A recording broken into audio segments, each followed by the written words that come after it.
Okay, so the last video from chapter 21 is in 21.6, the Stork Enamine synthesis. So I put, this is sort of goes along with the acetoacetic ester and the malonic ester syntheses.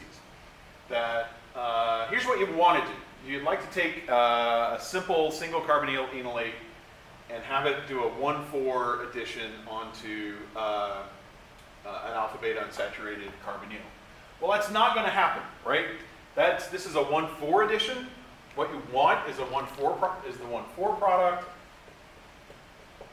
And what you're going to have, a single carbonyl enolate is going to favor the 1,2 product. It's going to add into the carbonyl, and you're just going to do a simple aldol. I've done a bunch of these, and this is indeed how it works. So you're going to end up with an OH. There you go. That's going to be your product.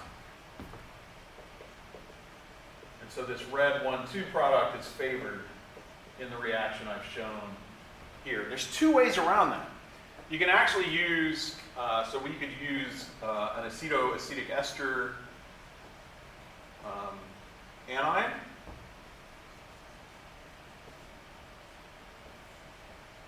Dicarbonyl enolates tend to add 1,4. Protonate that, and you're going to end up here.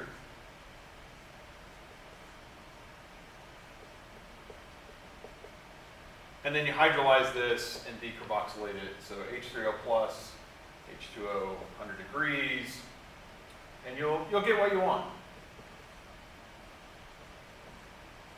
All right, so that's one possible solution. Again, this is like the acetoacetic ester synthesis, which was another video. But the other thing you can do is the Stork Enamine synthesis, and where we don't have to do this decarboxylation step. So we would take an enamine. Sorry. All right, so there's an enamine, chapter 19. You'll find these in chapter 19, how to make them. This is a really electron-rich carbon-carbon double bond. And these tend to add 1,4. All right, so lone pair on the nitrogen pushes electrons into here. And again, this is going to be you're going to get the enolate.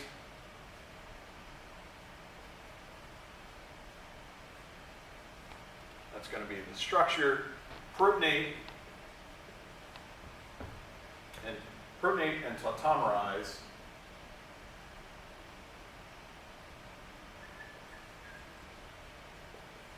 Get our ketone. And now we have this iminium. And under aqueous conditions,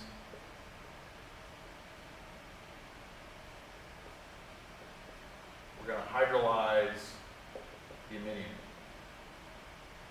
All right, again, that's chapter 19. I'm not going to go through the mechanism, but water adds into this electrophilic iminium cation, move some protons around, kick out dimethylamine, and you get your ketone back. All right.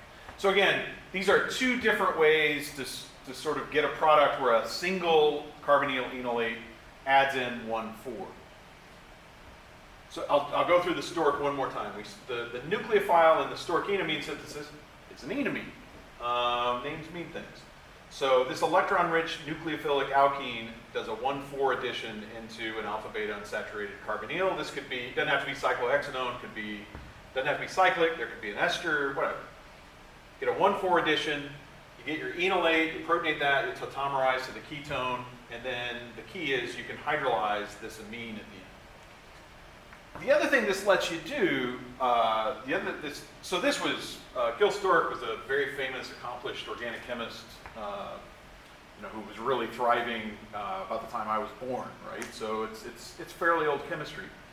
During my career, early in my career, I wish I'd thought of this. People came up with the idea of using this catalytically.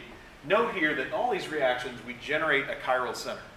All right, and this is going to be racemic. That's an sp2 carbon, it's trigonal planar.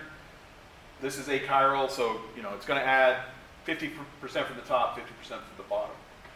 But if you use a chiral amine, and now nature is full of chiral amines. So this is proline, it's an amino acid, it's a secondary amine. if you use a catalytic amount of proline with acetone in the presence of cyclohexenone, right? So again, this is chapter 19. We make an enamine, right? And now, because you're using proline, proline's a chiral amino acid, and if you pull proline out of, a cow or a plant or something like that, the proline you get is 100% 1 enantiomer. So now the enamine is chiral. So this is a chiral enamine. Okay, so now the addition, this chiral center means that addition from the top isn't as favored as addition from the bottom. Okay, so I didn't draw it in here, but what that means is we're going to get addition from either the top or bottom. I'm going to say it's going to come from the bottom is more favorable, and I'm just guessing at that, right? We get an enolate, we protonate that and tautomerize, and then we hydrolyze. The key thing here is we regenerate the chiral catalyst.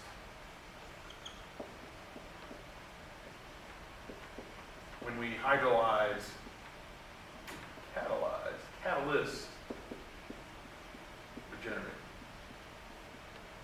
Right? So again, a catalytic Stork reaction, right? We take acetone, catalytic proline, or you can turn this into other things.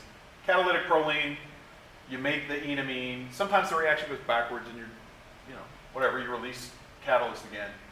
The chiral enamine does a 1,4 addition asymmetrically. That is, it adds more from one side than the other side. So you generate a chiral center that has an EE greater than 0. Right? And then from this intermediate, we protonate and tautomerize to our ketone in the ring, and we hydrolyze the iminium cation to a ketone. And when we hydrolyze, we regenerate the chiral catalyst, then come back here and do this all over again. It's a really powerful way to do alpha 1,4 additions. And again, the Stork synthesis on its own is a really powerful way to add the equivalent of a single carbonyl enolate to an alpha beta unsaturated carbonyl.